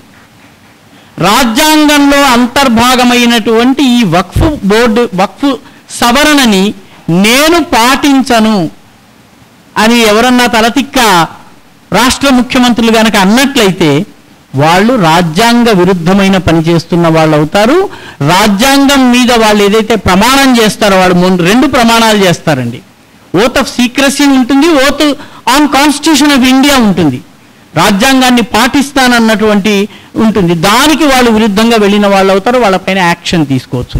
ఇప్పుడు ఎవరైతే మేము మా రాష్ట్రంలో దీన్ని పాటించమని అంటున్నారో వాళ్ళు కేవలము అక్కడ కనిపిస్తున్నటువంటి ఒక గుప్పెడు ఓట్లు, ఆ గల్లీలో ఉన్నటువంటి 70-80 కుటుంబాల ఓట్లు అవన్నీ నాకు పడాలి అన్నటువంటి ఉద్దేశంతో మాట్లాడుతున్నారు తప్ప అవి పడ్డా పడకపోయినా, వాళ్ళకి ఓటు వేసినా వేయకపోయినా ఈ చట్టం అయిపోయింది. ఈ చట్టాన్ని వాళ్ళు పాటించి తీరాల్సిందే. దీనిపైన రాజ్యాంగ కోర్టుకి వెళ్ళారు. ప్రస్తుతం సుప్రీంకోర్టులో చర్చలు జరుగుతున్నాయి. చాలామంది ఇక్కడ లాయర్లు ఉన్నట్లయితే నేను చెప్పే మాటని అవునో కాదో చెప్పగలరు. సుప్రీంకోర్టు విచారణ సందర్భంగా చేసేటటువంటి వ్యాఖ్యలకు ఆ కాగితము కాస్ట్ ఎంత విలువ ఉందో అంత విలువ కూడా లేదండి. తీర్పులో, లిఖితపూర్వక తీర్పులో రానంత వరకు observations made during the hearing have no value. దురదృష్టవశాత్తు మీడియా మీ లీగల్ రిపోర్టర్స్ని తయారు చేసింది. లీగల్ రిపోర్టర్స్కి నెలవారీ జీతం ఇస్తుంది. నెలవారీ జీతం తీసుకున్న లీగల్ రిపోర్టర్కి రోజు ఏదో ఒక వార్త రాయాలి. ఆ వార్త ఎట్లాంటి వార్త రాయాలి? నా సంపాదకుడు ఏ పార్టీకి అనుకూలమో ఆ పార్టీకి అనుకూలమైన వార్త రాయాలి. కాబట్టి ఈ జడ్జి గారు ఏదో ఒక మాట అన్నారు, ఎట్లాగయ్యా ఇట్లా మీరు చట్టం చేస్తే ఎట్లాగా అని అన్నారు, ఇలా చేస్తారా? రెండో రోజు బ్యానర్ హెడ్లైన్గా వచ్చేస్తున్నది అది. This has no value. తీర్పులో రాయబడని అంశానికి విలువ లేదు. నాలిక తీసుకోవడానికి పనికిరాదండి అది. సో మెనీ ఏ టైమ్స్ పత్రికల్లో వస్తుంది, మనం రియాక్ట్ అవుతున్నాము. ఇప్పటి వరకు సుప్రీంకోర్టు ఈ అంశంలో తీర్పు వెలువరించలేదు. అవి హియరింగ్ టైంలో చేసినటువంటి అబ్జర్వేషన్స్కి వాల్యూ లేదు, వాటిని పట్టించుకోని అవసరం లేదు. ఆర్టికల్ 370 సమయంలో కూడా చాలా మాటలు అన్నారు. ఫైనల్ తీర్పులో వాళ్ళు మాట్లాడినటువంటి ఒక్క మాట కూడా వ్యాఖ్య ఉండదు. నిన్న సుప్రీంకోర్టు ఒక observation, mere groping is not rape అంది. నిన్న మనందరం చదివాము. Mere groping is not rape was said during the hearing సమయంలో చెప్పినట్టు how can mere groping be considered as a rape అని చెప్పి అన్నారు వాళ్ళు. వీళ్ళు పేపర్లో దాన్ని బ్యానర్గా గ్రోపింగ్ ఈజ్ నాట్ రేప్ అనగానే మహిళా సంఘాలు బయలుదేరి రోడ్డు మీదకి వచ్చేస్తాయి. మహిళా హక్కులకి జడ్జెస్ ఇన్సెన్సిటివ్గా ఉన్నారు, నిర్భయకి ఇంకొక Nirbhaya to the power of infinity ఇంకో చట్టం కావాలని రోడ్డు మీదకి వస్తారు. మనం కూడా ఓవర్ రియాక్ట్ అవ్వాల్సిన అవసరం లేదు. ఈ వక్ఫ్ చట్టంలో వచ్చినటువంటి కొత్త చట్టంలో వచ్చిన మార్పులు ఏంటన్నది నేను మీకు వివరించి నా కథనాన్ని ముగిస్తాను. మొట్టమొదటిది waqf by user, land grabbing ఖతం అయిపోయింది. రెండవది waqf can now be formed only through declaration or endowment. ఇప్పుడు కొత్తగా వక్ఫ్ ఎవరన్నా ఇవ్వాలన్నట్టయితే వాడు డిక్లరేషన్ ఇవ్వాలి. నేను నా భూమిని వక్ఫ్కి ఇస్తాను అని చెప్పి డిక్లరేషన్ ఇవ్వాలి. డిక్లరేషన్ ఇవ్వడము లేదా దానం ఇవ్వడము చేయాలి. ఈ రెండు చేయాలన్నట్టయితే వాడు కనీసము 5 సంవత్సరాలుగా ఇస్లాం మతాన్ని పాటించిన వాడై ఉండాలి. నేను భయపడి ఏదో రంగయ్య పొలంలో పనిచేసుకుంటున్నటువంటి రంగయ్యకి కత్తి చూపించి కటారు చూపించి డొనేషన్ చేసేసి ఇది వక్ఫ్కి ఇచ్చినట్టుగా రాయి అంటే అది చెల్లదు. వాడు 5 సంవత్సరాలుగా మసీదుకు వెళ్ళి వాడు నమాజ్ చేసి వాడు రోజా పాటించి వాడు జకాత్ ఇచ్చి వాడు మిగతా ఇస్లాంకి సంబంధించినటువంటి అన్ని విధి విధానాలను పాటించిన వాడైనప్పుడు మాత్రమే వాడి ఎండోమెంట్స్ తీసుకోబడతాయి. సో ఫోర్సబుల్లీ ఎవరో రాకా సుధాకర్ దగ్గరకు వచ్చి నీ భూమి నాకు వక్ఫ్కి రాసి ఇచ్చాయి అని కత్తి తుపాకీ చూపించితే జరగదు. ఇది donor must be a practising Muslim for over 5 years. రెండవది, చాలా సందర్భాల్లో ఇస్లాంలో జరిగే అన్యాయం ఏంటంటే మన దగ్గర ఎన్టీ రామారావు గారు మన అదృష్టం కొద్దీ 1980sలో మహిళలకి ఆస్తిలో హక్కులు ఇచ్చారు. ఇస్లాం యొక్క చట్టాల ప్రకారము మహిళలకి ఇప్పుడున్నటువంటి చట్టాల ప్రకారం యూనిఫామ్ సివిల్ కోడ్ వచ్చేంత వరకు ఆ పరిస్థితి ఉంటుంది. యూనిఫామ్ సివిల్ కోడ్ వస్తే అసమానత కూడా పోతుంది. మహిళలకు ఆస్తి హక్కు లేదు. పర్యవసానంగా మహిళలు ఉన్నా, వాళ్ళు ఆర్థికంగా బలహీనంగా ఉన్నా, వాళ్ళకి ఆస్తి అవసరం ఉన్నా, వాళ్ళ పిల్లల్ని పెంచుకోవడానికి వాళ్ళకి డబ్బులు అవసరం ఉన్నా కూడాను తండ్రి చనిపోయి ఆ భూమి అలా ఉన్నట్టయితే దాన్ని వక్ఫ్కి ఇచ్చి తీరాలి. సో ఇప్పుడు కొత్త చట్టం ప్రకారము ఫిమేల్ హెయిర్స్ అంటే ఎవరైతే మహిళా వారసురాళ్ళు ఉన్నారో దే కెనాట్ బి బైపాస్డ్. వాళ్ళ హక్కులను గుర్తించడమైనది. కాబట్టి మహిళలు ఉన్నా కూడా వాళ్ళని పక్కన పెట్టేసి ఆస్తిని తీసుకెళ్లి వక్ఫ్కి ఇవ్వడము ఇది అసాధ్యము కొత్త చట్టం ప్రకారము. ఇది ముస్లిం మహిళలకి మేలు చేసేది. Government land cannot be converted into waqf. ఇంత మటుకు ప్రభుత్వ భూమిని కూడా ఇది నాది అని చూపిస్తే అదేదో ఊర్లో 1500 సంవత్సరాలుగా మందిరం ఉంది ఇది నాది అన్నాడు, అది వక్ఫ్ అయిపోయింది తమిళనాడులో. కాబట్టి ఆ రకంగా ప్రభుత్వ భూముల్ని ఉత్తరాఖండ్లో ఇప్పుడు చాలా పెద్ద గొడవ జరుగుతోంది. హల్ద్వానీ అనే పట్టణంలో సుప్రీంకోర్టు కూడా ఇంటర్ఫియర్ అయింది. హల్ద్వానీలో రైల్వే భూముల్ని ఆక్రమించుకున్నారు. ఆక్రమించుకున్న వాళ్ళు ఇళ్లు కట్టేసుకున్నారు. అది రైల్వేకి చెందిన భూమి అని సుప్రీంకోర్టు తీర్పు ఇచ్చింది. తీర్పిచ్చిన తర్వాత ఆ భూముల్ని ఖాళీ చేసేందుకు రైల్వే అధికారులు వెళితే వీళ్ళు మళ్ళీ మానవ హక్కులు మాకు సమయం ఇవ్వలేదు అని చెప్పి కోర్టుకు వెళ్తే ఏ కోర్టు అయితే ఇది ఖాళీ చేయించి రైల్వే కబ్జా తన అధీనంలోకి తీసుకోవాలని చెప్పిందో అదే కోర్టు వీళ్లకు ప్రత్యామ్నాయ ఏర్పాట్లు చేయాలని చెప్పింది. హల్ద్వానీలో రైల్వే స్టేషన్ చుట్టూ ఉన్నటువంటి భూమి విషయంలో జరిగినటువంటి వివాదం. ఉత్తరాఖండ్లో హల్ద్వానీ ఉంటుందండి. ఉత్తరాఖండ్లో ఫారెస్ట్ విభాగంలో మీరు వెళ్తూ ఉంటే, ఫారెస్ట్లో ఇప్పుడు పుష్కర్ ధామ్ ప్రభుత్వం సర్వే చేస్తుంది. అడవుల్లో కొన్ని చోట్ల 4-5 రాళ్ళు ఉన్నాయి, తెల్ల సున్నం పూసారు, దాని మీద ఆకుపచ్చ గుడ్డ ఒకటి పరిచారు, పక్కన 4 ఊదొత్తులు వెలిగించారు. 2 రోజుల తర్వాత 2 పూలమాలలు వేశారు. ఆ తర్వాత ఒకడు కూర్చున్నాడు, నువ్వెవరంటే నేను ముతవ్వలిని అంటున్నాడు.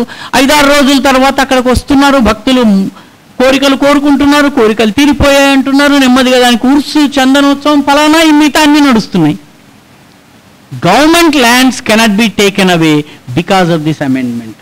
కాబట్టి ప్రభుత్వ ఆస్తులను కాపాడేందుకు ఇది చాలా ముఖ్యమైనటువంటిది. దీనిలో ఇంకొక విషయం ఉంది. ఇది ప్రభుత్వ భూమి అని ప్రభుత్వము చెప్పినట్లయితే, ప్రూవ్ చేయగలిగినట్లయితే ఆ భూమిని వక్ఫ్ భూమిగా చెప్పడానికి వీల్లేదు. మీలో చాలామంది చదివి ఉంటారు, సూరత్లోనో రాజ్కోట్లోనో మున్సిపల్ ఆఫీసు వక్ఫ్ ఆస్తి అని చెప్పేశారు. మున్సిపల్ ఆఫీస్ దగ్గర పత్రాలు ఉన్నాయి, వాళ్ళు చాలా ఫైట్ చేశారు, ప్రభుత్వం రంగంలోకి దిగింది కాబట్టి వాళ్ళు ప్రూవ్ చేసుకోగలిగారు.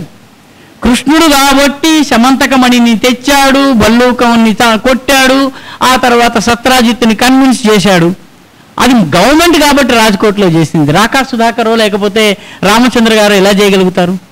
కాబట్టి ప్రభుత్వ భూములకు ఈ మినహాయింపు వచ్చింది. వక్ఫ్ బోర్డు రెండవది ఏంటంటే, వక్ఫ్ బోర్డు ఈ భూమి నాది అని తను సర్వే చేస్తుంది. సెక్షన్ 40లో ఇందాక నేను చదివి వినిపించాను. వక్ఫ్ బోర్డు సర్వే చేస్తుంది. ఇప్పుడు సర్వే అనేది రెవెన్యూ రికార్డుల ఆధారంగా జరుగుతాయి. ఎందుకంటే భూమికి సంబంధించిన ఏ అంశమైనా అది రెవెన్యూ పరిధిలోకి వస్తుంది. రెవెన్యూ పరిధిలోకి వచ్చే విషయంలో వక్ఫ్ జోక్యం చేసుకోవడానికి వీల్లేదు. కాబట్టి ఏ భూ వివాదమైనా దానికి రెవెన్యూ పరిధిలో జరగాలి. వక్ఫ్ తన ఇష్టారాజ్యంగా చెప్పడానికి వీల్లేదు. మరొక మార్పు ఈ ప్రభుత్వం తీసుకొచ్చింది, ఈ వక్ఫ్ బోర్డులు ఏవైతే ఉన్నాయో, ముఖ్యంగా బోర్డులు కావు, ట్రైబ్యునల్స్. అంటే వక్ఫ్ ఉంది, ఆ వక్ఫ్లో మెంబర్ ఎవరు ఉండాలి? ముస్లిమే ఉండాలి. ఆ వక్ఫ్ నిర్వహణ ఎవరు చేయాలి? ముస్లింలే చేయాలి. దానిలో హిందువులు జోక్యం చేసుకునే అవసరం లేదు, వాళ్ళ మతంలో జోక్యం చేసుకునే అవసరం లేదు. కానీ ఈ వక్ఫ్కి సంబంధించిన ట్రైబ్యునల్స్లో హిందువులు, మిగతా మతానికి చెందిన వాళ్ళు ఉండాలి. అప్పుడు మాత్రమే ప్రజాప్రాతినిధ్యం అనేది సాధ్యమవుతుంది. ఈ ప్రభుత్వం అది చేసింది. ఇది సెంట్రల్ బోర్డు మాత్రమే కాదు, స్టేట్ బోర్డులలో కూడా జరుగుతుంది. 2 నాన్ ముస్లింలు ఉండాలి. There must be representation from Shia, Bohra, Aga Khani and backward Muslims, Pasmanda Muslims అని ఉన్నారు. ముస్లింల్లో మనం చాలామంది ముస్లింలు అందరూ ఒకటి అని అనుకుంటాము. చాలామంది మనకి చెప్పేవాళ్ళు కూడా మా దానిలో నమాజ్ చేసే చోట కోటీశ్వరుడి పక్కన రిక్షా పూలర్ కూర్చోవచ్చని. కానీ వాస్తవం ఏంటంటే అష్రాఫ్, అజ్లాఫ్ అండ్ ఇంకొకటి ఇట్లా 3 ఉంటాయండి. ఈ అష్రాఫ్లు ఎవరైతే షేక్ సయ్యద్, మొఘల్ పఠాన్ ఈ వర్గానికి చెందిన వాళ్ళు ఉంటారు. ఆ అజ్లాఫ్లు అందరూ బీసీలు. దానికన్నా కింద ఇంకొక వర్గం ఉంది, దాని పేరు సడన్గా గుర్తు రావడం లేదు. వాళ్ళందరూ ఎస్సీ వర్గాల నుంచి వెళ్ళారు. ఈ ఎస్సీ వర్గాలకు చెందిన వాళ్ళ అమ్మాయి, వాళ్ళ అబ్బాయి ఈ అష్రాఫ్లకు సంబంధించిన వాళ్ళని పెళ్లి చేసుకోలేడు. పెళ్లి చేసుకునేటప్పుడు మళ్ళీ ఇవన్నీ వాళ్ళు చూస్తారు. మనం జాతకం చూసాము కాబట్టి మనం మూఢాచారం చేస్తున్నాము అంటారు. వాళ్ళు కూడాను వాళ్ళకి సంబంధించినటువంటి ఒక జాతకం ఉంటుంది, ఇష్టఖారా అంటారు. ఆ ఇష్టఖారా చూసి ఎన్నో పాయింట్లు కలిస్తే కానీ వాళ్ళు పెళ్లి చేయరు. దురదృష్టం ఏంటంటే వాళ్ళకి సంబంధించి మనకు అధ్యయనం లేదు కాబట్టి మనము వాళ్ళంతా ఒకటని భావిస్తున్నాము.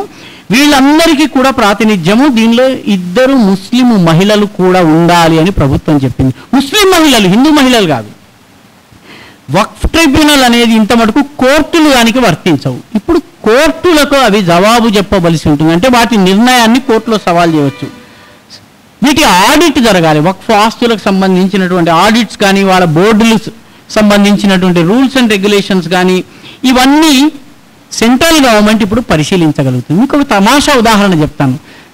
మీరు చార్మినార్ దగ్గరికి వెళ్తే మదీనా ఔకాఫ్ అని ఒకటి ఉంటుందండి. మదీనా హోటల్ అందరికీ తెలిసింది.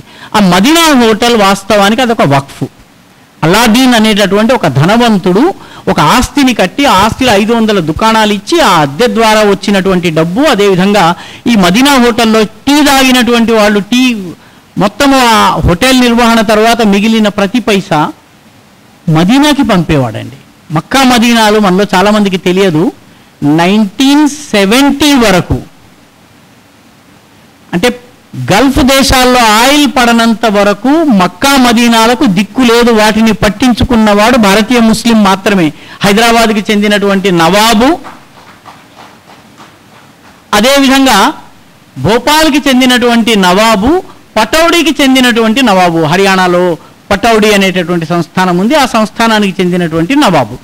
వీళ్ళు ముగ్గురు తమ ఆస్తుల్లోంచి ఇటువంటి వక్ఫ్లను ఏర్పాటు చేసి డబ్బులు సేకరించి పంపితే మదీనాలో పని జరిగేది. నా దగ్గర ఈవేళే దొరికిన ఒక ఫోటో ఉంది. 1970కి ముందు గల్ఫ్ దేశము సౌదీ అరేబియాలో మక్కా వద్ద పాస్పోర్ట్ ఆఫీసర్స్ నేల మీద కూర్చున్నారు, మీరు చూడవస్తుంది. నేల మీద కూర్చుని పాస్పోర్ట్ ఆఫీసర్లు ఒంటెల పక్కన నిలబడి విమానంలోంచి దిగిన వాళ్ళ యొక్క పేర్లు రాసుకుంటున్నారు. 1971 వరకు. ఈ ఫోటో తర్వాత ఎవరికి కావాలంటే వాళ్ళకి నేను చూపించగలను. 1971లో పెట్రోల్ పట్టడం మొదలైంది, వాళ్ళకి డబ్బు రావడం మొదలైంది. అప్పుడు మన భారతదేశం నుంచి డబ్బులు అవసరం లేకపోయినాయి. 1970 వరకు మదీనా ఔకాఫ్ నుంచి డబ్బులు వెళ్ళేవి. 500 షాప్స్ అండ్ హోటల్. దీని నుంచి వస్తున్నటువంటి ఆదాయం ఎక్కడ పోతోంది అన్నటువంటి విషయంలో ఇప్పుడు వివాదం ఉంది. ఇంత ఆస్తి, అంత కోట్లాది రూపాయలు విలువ చేసే ఆస్తి ఏమవుతుంది, ఎవరి చేతుల్లో ఉంది? ఇది నాదంటే నాదని రెండు వర్గాలు కొట్టుకుంటున్నాయి. 2016లో మన హైదరాబాదులో పోలీసుల్ని జోక్యం చేసుకోమని చెప్పి ఒక వర్గము ఇంకొక వర్గం మీద ఫిర్యాదు చేసింది. నేను హైదరాబాద్ ఉదాహరణ ఇస్తున్నాను మీకు. కాబట్టి ఈ తరహా ఏవైతే గొడవలు ఉన్నాయో ఇవన్నీ కూడా కోర్టు పరిధికి రావాలి. ఇష్టారాజ్యంగా వీటి దురుపయోగం ఉండకూడదు. అదేవిధంగా ఆగాఖానీలు, బోహ్రాలకు కూడా సపరేట్ బోర్డ్స్ ఉంటాయి. ఆగాఖానీలు ముఖ్యంగా మీకు బొంబాయిలో, హైదరాబాద్లో చాలా ఎక్కువ మంది ఉంటారు. హైదరాబాద్లోని రాణిగంజ్కి ఎవరన్నా వస్తే, రాణిగంజ్లో ఆటోమొబైల్ పార్ట్స్ని చేసేటటువంటి దుకాణాలు అన్నీ కూడా ఆగాఖానీలు నడుపుతారండి. లేకపోతే దావుదీ బోహ్రాలు నడుపుతారు. దావుదీ బోహ్రా మహిళను గుర్తించడం చాలా సులభం అండి. మహిళ బుర్ఖా ధరిస్తుంది, కానీ బుర్ఖా నల్లగా ఉండదు. పూలు గులాబీ రంగు చక్కటి పూల అలంకరణ ఉన్నటువంటి బుర్ఖా ధరిస్తుంది అనమాట. ఆ రంగురంగుల బుర్ఖా ధరించి దాని మీద పూలు, రకరకాల డిజైన్లు ఉన్నాయంటే అమ్మాయి బోహరా అని అర్థం. Highly educated community. కాబట్టి ఈ ట్రైబ్యునల్లో ముస్లిం లా ఎక్స్పర్ట్ ఉండాలన్నటువంటి నిబంధన ఉండేది, అది కూడా ఇప్పుడు తీసేశారు. ప్రభుత్వ అధికారులు ఇందులో భాగస్వాములు కావచ్చును దీనికి సంబంధించిన భూ వివాదాలని పరిష్కరించేందుకు. మనలో ఎంతమందికి తెలుసు గయకి సంబంధించి ఒక వివాదం నడుస్తుంది. గయ బౌద్ధులదా, గయ హిందువులదా? హిందువులు దాన్ని హిందువులకు సంబంధించినటువంటి విష్ణు గయ ఏదో ఈ పేరు పెట్టి పాదగయ, విష్ణు గయ ఇలాగా అని చెప్తూ ఉంటారు. బౌద్ధులు ఇది బౌద్ధ గయ అంటారు. దాని మెయింటెనెన్స్ కోసము ఒక 10 మెంబర్ కమిటీ ఉంది. ఆ 10 మెంబర్ కమిటీలో 5 బౌద్ధులు, 5 హిందువులు ఉన్నారు. నిత్యం కొట్టుకుంటూ ఉంటారు, ఇది మాదంటే మాది అని. మనమేమో శ్రాద్ధ కర్మలు చేయటానికి, పిండ ప్రదానం చేయటానికి మనకి అదే గయ కావాలి. మా బుద్ధుడికి సంబంధించినటువంటి, బుద్ధుడికి జ్ఞానం వచ్చినటువంటి చెట్టు ఇక్కడ ఉంది కాబట్టి ఇది మాది అని వాళ్ళు అంటారు. బీహార్లో ఉన్నటువంటి ప్రభుత్వం ఒక నిర్ణయం తీసుకుంది, దానిలో ఒక 11వ సభ్యుడిని చేర్చింది. ఆ 11వ సభ్యుడు ముస్లిం. ఈరోజు who decides who should own Bodh Gaya or Gaya, whether బుద్ధిస్టా లేకపోతే హిందువా, ఎవరు ఓన్ చేయాలన్నటువంటి casting vote, deciding vote is in the hands of a Muslim. ఎందుకు ముస్లింని తీసుకొచ్చింది? ఆ జిల్లా ఎవరైతే కలెక్టర్ ఉన్నాడో అతను ముస్లిం కాబట్టి చట్టంలో సవరణ చేసి జిల్లా collector should be the member. If is a Muslim he can be a member. ఇవన్నీ ఎందుకు చెప్తున్నానంటే మన చట్టాల్లో ఈ రకమైనటువంటి అనేక అసమానతలు ఉన్నాయి. కాబట్టి వీటిని తొలగించవలసిన అవసరం ఉంది. ప్రపంచంలోని అనేక దేశాల్లో వక్ఫ్ చట్టం ఉందండి. ఈరోజు మనము ఏ సవరణలు తెస్తున్నామో ఆ సవరణల్ని పాకిస్తాన్ 15 సంవత్సరాల క్రితం తీసుకొచ్చింది. మనలాగానే వక్ఫ్ చట్టానికి సవరణలు ఎన్ని సవరణలు చేశారు? 2010లో general authority and Awqaf Saudi Arabia create చేసింది. 1961 నుంచి మొదలుపెట్టి అనేక కమిటీలను ఏర్పాటు చేసింది. సింగపూర్లో వక్ఫ్ బోర్డు ఏదైతే ఉందో మజ్లిస్ ఉగామా ఇస్లాం సింగపురా MUIS, దానిలో రిజిస్ట్రేషన్ కావాల్సినటువంటి అవసరం ఉంది. వాళ్ళు రికార్డ్స్ కీప్ చేస్తారు. ప్రతి వక్ఫ్ ప్రాపర్టీ అక్కడ రిజిస్టర్ కావాల్సిందే. వాళ్లకు సింగపూరీస్ క్రిమినల్ ప్రొసీజర్ కోడ్ ప్రకారము శిక్షలు పడతాయి ఏమన్నా తప్పులు చేసినట్టయితే. టర్కీలో ఉంది, ఈజిప్ట్లో ఉంది, ఇరాక్లో ఉంది, UAEలో ఉంది, కువైట్లో ఉంది. అన్ని దేశాల్లో కూడాను సంస్కరణలు తీసుకొచ్చారు. మతపరమైనటువంటివి కావు, సంస్కారపరమైనటువంటి సంక్షేమపరమైనటువంటి యాక్టివిటీస్ కోసం కూడా రెగ్యులేటరీ బాడీస్ వచ్చినాయి. కేవలం హిందుస్థాన్లో మాత్రమే అది జరగలేదు. ఇప్పుడు ఆ సవరణల్ని మోదీ ప్రభుత్వం తీసుకొచ్చింది. కాబట్టి మోదీ ప్రభుత్వం చేస్తున్నటువంటి పని ఏమిటి అన్నది అర్థం చేసుకోవాలంటే 1906 నుంచి 1947 ఆగస్టు 14 వరకు ఏదైతే ఉల్టా ప్రవాహం వెళ్ళిందో దాన్ని సీదా చేసే పని చేస్తుంది. ఎందుకంటే 1947 లాగా 2047 రాబోతుంది. 2047లో మరో విభజన రావాలా, లేక ఈ దేశంలో ఉన్నటువంటి ప్రజలు ధర్మ వర్ణ లేకపోతే జాతి కుల భాష వర్గ వీటితో సంబంధం లేకుండా ఒక్క దేశంగా నిలబడాల. ఇది మన ముందు 2047కి మన ముందు ఉన్నటువంటి పరీక్ష. 2047 గనక మనము ఫెయిల్ అయ్యామనుకోండి ఈ దేశం ముక్కముక్కలవుతుంది. జాగ్రత్తగా దేశ చరిత్రను మీరు గమనిస్తే 1990లో ఖిలాఫత్ ఉద్యమం ప్రారంభమైంది. 1920లో మోప్లాలో కేరళలోని మోప్లా నాడులో అత్యాచారాలు జరిగినాయి. ఎన్ని అత్యాచారాలు జరిగినాయంటే ఆ అత్యాచారాలని చూడటానికి వెళ్ళినటువంటి ఒక నాయకురాలు సైనైడ్ పిల్స్ జేబులో పెట్టుకుని వెళ్ళింది. నన్ను ఎవడైనా రేపు చేసే ముందు సైనైడ్ పిల్ తింటాను అని చెప్పి వెళ్ళింది. అంత భయంకరమైనటువంటి అత్యాచారాలు జరిగినాయి. 2019లో కూడా ఈ దేశంలో షాహీన్ బాగ్ ప్రారంభమైంది. 2020కి దేశవ్యాప్తంగా అది విస్తరించింది. అంటే ఖిలాఫత్ యొక్క రీప్లే జరుగుతున్నది. 2022లో కోహాట్లో అల్లర్లు జరిగినాయి. కోహాట్ ఈరోజు పాకిస్తాన్లో ఉన్నాయి. 2022లో ఈస్ట్ ఢిల్లీలో అల్లర్లు జరిగినాయి డొనాల్డ్ ట్రంప్ భారతదేశానికి వచ్చినటువంటి రోజున. So what we are seeing is a replay of 1906 నుంచి 1947 ఆగస్టు 14 దాకా జరిగినటువంటి ఏదైతే జరిగిందో దాన్ని రీప్లేని జరిపించేటటువంటి ప్రయత్నం జరుగుతుంది. దాన్ని ఆపేటటువంటి శక్తి ఆనాడు లేదు.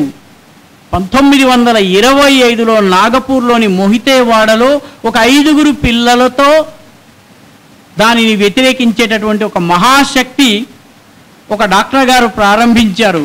ఆయన జీవిత కాలంలో ఆయన చూడలేకపోవచ్చు, కానీ 2047 1947లా జరగకుండా ఉండాలన్నట్టయితే, ఈ దేశంలో ప్రజలందరూ ఒకటిగా ఉండాలన్నట్లయితే చట్టపరమైనటువంటి అవరోధాలతో పాటు మానసికతాపరమైనటువంటి అవరోధాలు కూడా పోవాలి. మానసిక పరమైనటువంటి అవరోధాలు పోతే ఏమవుతుందో మీకు ఒక చిన్న ఉదాహరణ చెప్తాను. 2019లో ఆర్టికల్ 370 తొలగిపోయింది. 2025 ఏప్రిల్ 25వ తారీఖున పెహల్గాం సంఘటన జరిగింది. పెహల్గాం సంఘటన జరిగిన తరువాత మిత్రులారా, ఏ జమ్మూ కాశ్మీర్లో అయితే హురియత్ కాన్ఫరెన్స్ ఒక క్యాలెండర్ ఇచ్చి 14వ తారీఖు రాళ్లు విసరాలి, 15వ తారీఖు రస్తా రోకో చేయాలని చెప్పిందో అక్కడ ప్రజలు ఏ పార్టీ పిలుపునివ్వకుండా స్వచ్ఛందంగా బంద్ని పాటించారు ఉగ్రవాదానికి వ్యతిరేకంగా. అక్కడ ఇప్పటికీ కొందరు ఉన్నారు, కొన్ని శక్తులు ఉన్నాయి, వాళ్ళకి సహకరిస్తున్నది ఆ శక్తులే. బాంబులు తయారు చేసిన వాళ్ళు, దారి చూపించిన వాళ్ళు అక్కడ వాళ్ళే. కానీ మొట్టమొదటిసారి సర్వసాధారణ ప్రజానీకము నిలబడింది, ఈ దాడిని ఖండించింది. జమ్మూ కాశ్మీర్లో 38 సంవత్సరాల తరువాత త్రివర్ణ పతాకం ఎగిరిందండి బంద్ సమయంలో.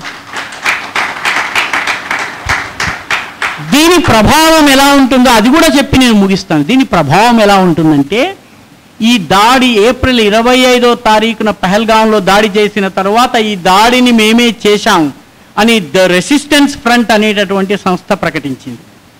ద రెసిస్టెన్స్ ఫ్రంట్ అనేది లష్కర్ తోయబా యొక్క ఫ్రంట్ ఆర్గనైజేషన్.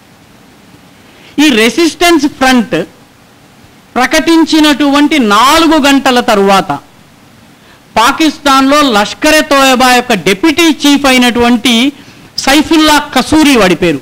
ఆ సైఫుల్లా కసూరిని పాకిస్తానీ ఆర్మీ టీవీ ఛానల్ మీదకి తీసుకొచ్చి చెప్పరా మాకు దీనికి సంబంధం లేదు, లష్కరే తోయబాకి దీనికి సంబంధం లేదని చెప్పమంటే వాడు వణుకుతూ, ఆ విజువల్ దయచేసి మీరు ఇంటర్నెట్లో డౌన్లోడ్ చేసుకుని చూడండి, వాడు గజగజలాడుతూ చెప్తున్నాడు, పహల్గాంలో జరిగిన సంఘటనకి లష్కరే తోయబాకి సంబంధం లేదు, నేను Saifullah Kasuri, in charge of operations in Jammu and Kashmir, నేను చెప్తున్నాను మాకు సంబంధం లేదన్నాడు.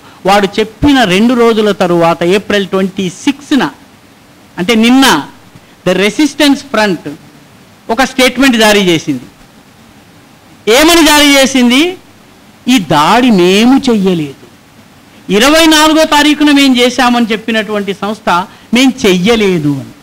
పైగా ఏమంటుంది, భారతదేశానికి చెందినటువంటి డిజిటల్ వార్ఫేర్ ఎక్స్పర్ట్స్ మా సంబంధించిన టెలిగ్రాఫ్ ఛానల్లోకి వచ్చి దూరి మా యొక్క మొత్తం సెక్యూరిటీ ఇన్ఫ్రాస్ట్రక్చర్ని, కమ్యూనికేషన్ ఇన్ఫ్రాస్ట్రక్చర్ని వాళ్ళు దెబ్బతీసి మా పేరిట స్టేట్మెంట్ విడుదల చేశారు, మాకు ఈ దాడికి సంబంధం లేదు. ఎందుకంటున్నారు? ఎందుకంటే జమ్మూ కాశ్మీర్లోని సగటు ప్రజానీకము వ్యతిరేకిస్తున్నారు కాబట్టి. ఎప్పుడైతే జమ్మూ కాశ్మీర్లో భారత్కి అనుకూలంగా బంద్ జరుగుతుందో అప్పుడు రెసిస్టెన్స్ ఫ్రంట్ మారుతుంది, లష్కరే తోయబా మారుతుంది, ఇవాళ కాకపోతే రేపు వాళ్ళందరినీ జటలోంచి పుట్టించినటువంటి పాకిస్తాన్ మారుతుంది. ఇవన్నీ సాధ్యమవుతాయి. కానీ సాధ్యము కావాలన్నట్టయితే 1947 ఆగస్టు 14 రిపీట్ కాకుండా ఉండాలన్నట్టయితే ఈ దేశంలో జాతీయవాద శక్తులు బలపడాలి, జాతీయవాద శక్తుల్ని బలోపేతం చేయాలి. మనందరము కూడా దీనికి సంబంధించిన అవగాహనను పెంచుకుని, అధ్యయనాన్ని పెంచుకుని, డిస్కషన్స్లో నిర్భయంగా విషయాన్ని మాట్లాడాలి. ఎవరో బస్సులో వెళ్తూ ఉంటే వాడు ట్యాక్సీ వాళ్ళతో మాట్లాడుతుంటే ట్యాక్సీ వాళ్ళ వక్ఫ్ గురించి మనం మాట్లాడుకోవడం విన్న తరువాత ఒక చోట ట్యాక్సీని ఆపి ఎవరినో ఫోన్ చేసి తీసుకొచ్చి ఒక ఆర్మీ ఆఫీసర్ని కొట్టాడు అంటున్నాడు. ఆర్మీ ఆఫీసరు దెబ్బలు తిరిగి రావడం ఏంటండి? He is trained to fight 10 people. దెబ్బలు తినొచ్చి ముఖం మీద అంతా రక్తము, దాని ఫోటోలు పెట్టుకుని, ఇదిగో మీరు వక్ఫ్ గురించి మాట్లాడితే ఇంట్లో తలుపులు వేసుకుని లోపల మాట్లాడండి, ఎందుకంటే ఎవరన్నా కొట్టొచ్చును. జాతిలో ఇటువంటి భీతి ఉన్నంత వరకు మనం ముందుకు సాగలేము. కాబట్టి అక్కడ ధైర్యంగా వాళ్ళు ఏ రకంగా నిర్ణయాలు చేస్తున్నారో ఆ రకమైన నిర్ణయాలను మనం అమలు చేయవలసిన అవసరం ఉంది. We have to start a discourse, we have to start speaking. దొంగ పేర్లతో ట్విట్టర్లో చేయటం కాదండి, నిలబడి ఛాతీ విరిచి సరే చూద్దాం ఏమవుతే ఏదవుతుంది, నేను చెప్తాను, నేను మాట్లాడతానన్నది అవగాహన పెంచటము. మనలోనే చాలామంది అంటారు వక్ఫ్ బోర్డులో హిందువులు ఎందుకండి, వక్ఫ్ బోర్డులో హిందువులు ఎందుకు? కలకత్తాలో 288 సంవత్సరాల పురాతనమైనటువంటి తారకేశ్వరి మందిరం యొక్క ట్రస్ట్ బోర్డులో ఫర్హాద్ హకీం అనేటటువంటి ముస్లిముని బోర్డు చైర్మన్గా మమతా బెనర్జీ ఎందుకు పెట్టింది? ఈసారి కన్నా ముందు జరిగినటువంటి కుంభమేళా యొక్క మొత్తం ఓవరాల్ ఇన్ఛార్జి పేరేంటో తెలుసునండి? మొహమ్మద్ ఆజం ఖాన్. మొహమ్మద్ ఆజం ఖాన్ మన రాష్ట్రంలో తిరుమల తిరుపతి దేవస్థానంలో నేను రోజు బైబిల్ చదువుతానన్నటువంటి మహిళామణిని ఈ బోర్డు సభ్యురాలుగా పెట్టింది ఎవరండి? మనవాళ్ళే. కాబట్టి ఈ సమాజంలో ఎప్పటి వరకైతే ప్రతిఘటన ఉండదో, అవగాహనతో కూడినటువంటి ప్రజాస్వామ్యబద్ధమైనటువంటి సంఘటనాబద్ధమైనటువంటి ప్రతిఘటన ఉండదో అప్పటి వరకు మనం వెనకడుగులోనే ఉంటాము. ప్రభుత్వం పనిచేస్తున్నది, అద్భుతమైనటువంటి చట్ట సవరణ చేసింది. ఈ చట్ట సవరణ యొక్క వాస్తవికతను ముందు హిందూ సమాజానికి అర్థం చేయించాలి. హిందూ సమాజానికి అర్థం చేయించడంతో పాటు మిగతా సమాజానికి కూడా దీనికి సంబంధించినటువంటి విషయాలను బోధించవలసినటువంటి అవసరం ఉంది, అవగాహనను పెంచవలసిన అవసరం ఉంది.